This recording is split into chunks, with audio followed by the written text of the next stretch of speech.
Getting ready for your Texas permit test? Here are 20 real questions straight from the Texas Driver Handbook. Answer along in your head, and I'll explain every single one. Ready? Let's go. Question 1. The flashing yellow lights on a school zone sign indicate A. Children are present and you must drive no faster than 25 mph. B. You may drive at the posted speed limit. C. Only school buses must slow down. D. You should prepare to stop.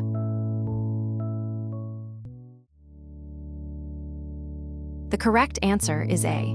When a school zone sign's flashing yellow lights are active, it indicates that children are present in or near the school area.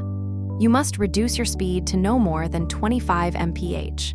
Question 2. This sign means A. The road is closed for construction. B. Only emergency vehicles may use this road. C. This marks the start of a one-way street. D. This road doesn't connect to another through street, only proceed if this is your actual destination.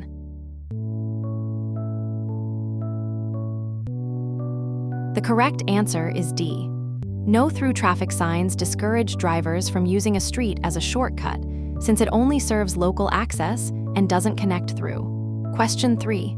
In Texas, what is the maximum blood alcohol concentration (BAC) allowed for drivers under 21? A. 0.08%. B. 0.02%. C. 0.05%. D. Any detectable amount, Texas enforces zero tolerance.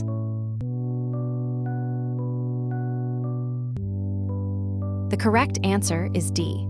Texas's zero tolerance law prohibits drivers under 21 from driving with any detectable amount of alcohol in their system, even a BAC of 0.01% can result in a DUI charge for an underage driver.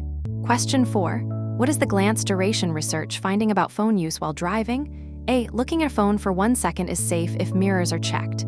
B. Research shows the average glance at a phone while driving is 5 seconds at 55 mph. This equals driving the length of a football field blind. C. Phone glances are only dangerous at night. D. Glances under 2 seconds are always safe.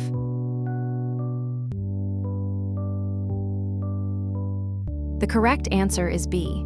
NHSA research found the average text-related glance is 5 seconds. At 55 mph, 5 seconds equals approximately 100 yards traveled essentially blind. This distance is more than enough to strike a stopped vehicle, pedestrian, or obstacle. Question 5. When approaching a stopped emergency vehicle with flashing lights on the roadside, you should A. Stop beside the emergency vehicle. B. Keep the same speed to avoid traffic delay. C. Slow down and move over if safe. D. Use the shoulder to pass.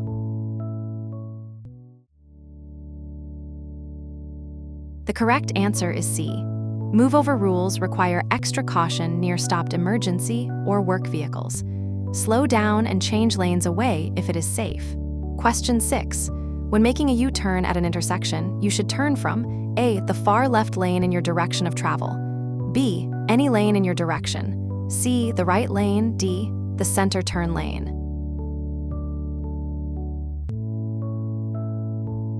The correct answer is A. When making a U-turn at an intersection, you should start from the farthest left lane available in your direction to minimize the distance of the turn and reduce conflict with other traffic. Question 7. What is wet reflectivity and why can road markings seem to disappear in heavy rain at night? A. It refers to how much grip your tires have on wet pavement. B. It only affects yellow lane lines, not white ones. C. It means the road markings were installed incorrectly. D. Standard paint markings lose most of their reflectivity when covered by a thin film of water, making them much harder to see at night in rain.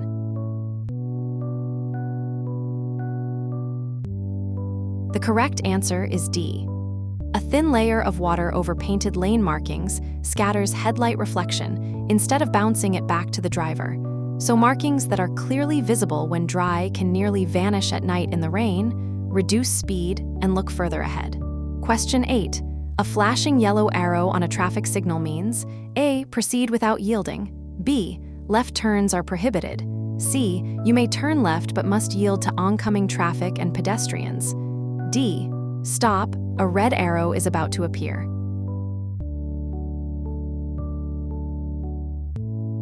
The correct answer is C. A flashing yellow arrow indicates a permissive left turn. You may turn left but must yield to oncoming traffic and crossing pedestrians. It has replaced the solid green ball in many intersections. Question 9. What is signal preemption? A. Changing a traffic light from red to green using an app. B. A system allowing emergency vehicles or transit buses to trigger green lights in their direction to move through intersections more quickly and safely. C. A method drivers can use to extend green lights. D. The control system that synchronizes traffic lights on a corridor.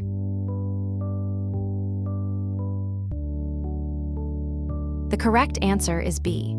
Traffic signal preemption allows emergency vehicles, police, fire, ambulance, and transit buses to trigger a green light or clear their path through an intersection, reducing response times and clearing the way for emergency vehicles. Question 10. Why do some states restrict U-turns on divided highways with a raised median, even at a designated median break? A. Sight distance to oncoming high-speed traffic is often too short to complete the turn safely, even where a median opening exists. B. Because it damages the median landscaping. C. Because it is only restricted for trucks over 10,000 pounds. D. Because divided highways never have median breaks.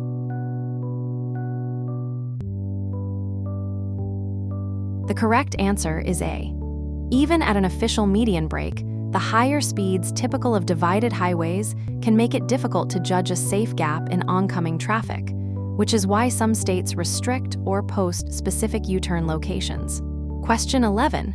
When should you use your parking lights, marker lights? A. As a substitute for headlights during dusk. B.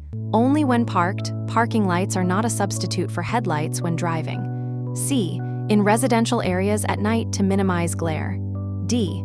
On city streets where streetlights illuminate the road.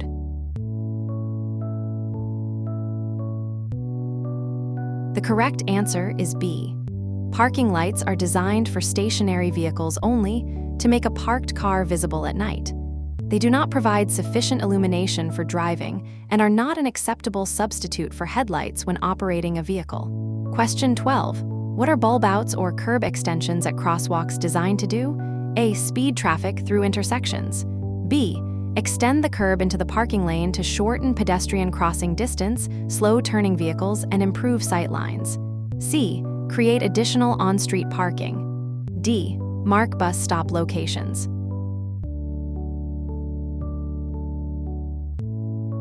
The correct answer is B. Bulb outs extend the sidewalk/curb into the parking lane at crosswalks, shortening the distance pedestrians must cross, increasing pedestrian visibility to drivers by removing parked cars from corners and naturally slowing turning vehicles. Question 13. What is carbon buildup in an engine and what causes it? A. Carbon dioxide emissions from the tailpipe. B. A buildup of carbon deposits on engine components, intake valves, combustion chamber, fuel injectors from incomplete combustion reduces engine efficiency and can cause rough idling or misfires. C. Rust accumulation in the fuel tank. D. Carbon fiber strengthening added during manufacture.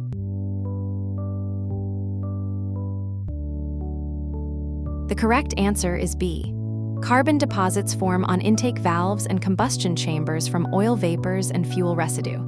Direct injection engines are especially prone since fuel doesn't wash the intake valves. Symptoms: rough idle, reduced power, misfires. Periodic cleaning or fuel additives help prevent buildup. Question 14. An ignition interlock device, EID, requires A. The driver to wait 5 seconds before starting. B. The driver to breathe into a device that tests BAC before the vehicle will start and periodically during the drive. C. The vehicle to be inspected annually by a DMV officer. D. The driver to complete a driving test after a DUI conviction.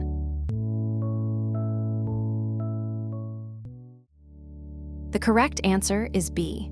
An IID is a breathalyzer device wired to the ignition. The driver must provide a breath sample below a set BAC threshold to start the vehicle. Random retests during driving prevent having someone else blow.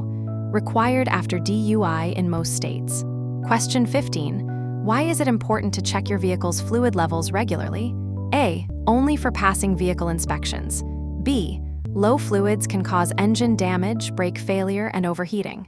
C. Fluids only need checking at oil changes. D. Modern cars don't need fluid checks.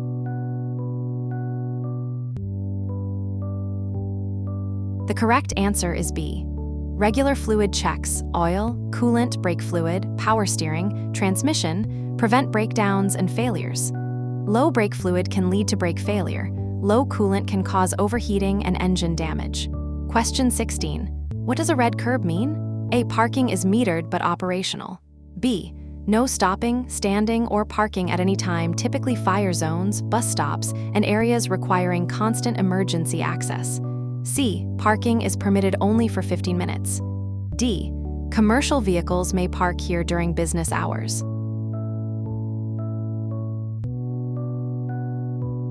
The correct answer is B. Red curbs indicate no stopping, standing, or parking at any time. These include fire hydrant zones, fire lanes, bus stops, and other areas requiring constant access. Violation can result in immediate towing. Question 17. The biggest risk with drowsy driving compared to other impairments is A. Drowsy driving is actually safer than drunk driving since the driver can choose to stop. B. Falling completely asleep, a microsleep without warning. Unlike alcohol, fatigue can strike suddenly with no controllable warning. C. Drowsy drivers speed up subconsciously. D. Drowsy drivers overcorrect while steering.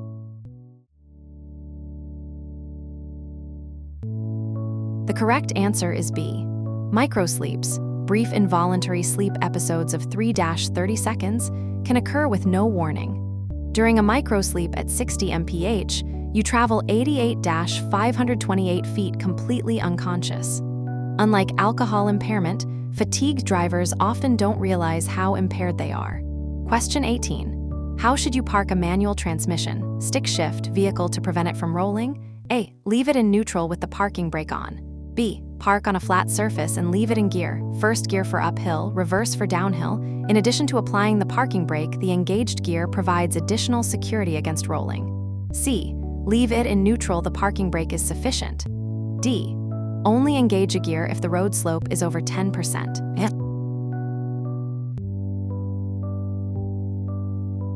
The correct answer is B.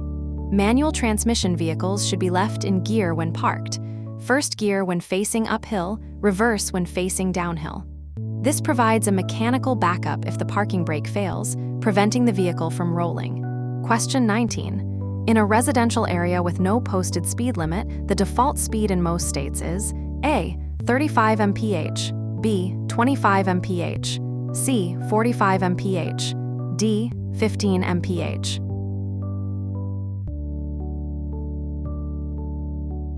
The correct answer is B. Most states set the default residential/urban speed limit at 25 mph when no sign is posted. Some cities have lowered this to 20 mph in dense areas. Always check local laws, but 25 mph is the most common default. Question 20. Target fixation while driving is dangerous because A. It improves your focus on hazards. B. You tend to steer toward whatever you are looking at. C. It helps you track moving objects. D. It is a useful emergency driving technique.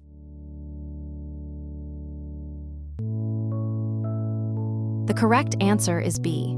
Target fixation is the tendency to steer toward whatever you fix your eyes on. In an emergency, staring at a hazard, like a tree or car, can cause you to drive toward it instead of steering away. So, how many did you get right? Keep practicing with thousands of free Texas questions on DMV Prep. Grab it at dmvprep.org/app or search DMV Prep in your app store. See you in the next part.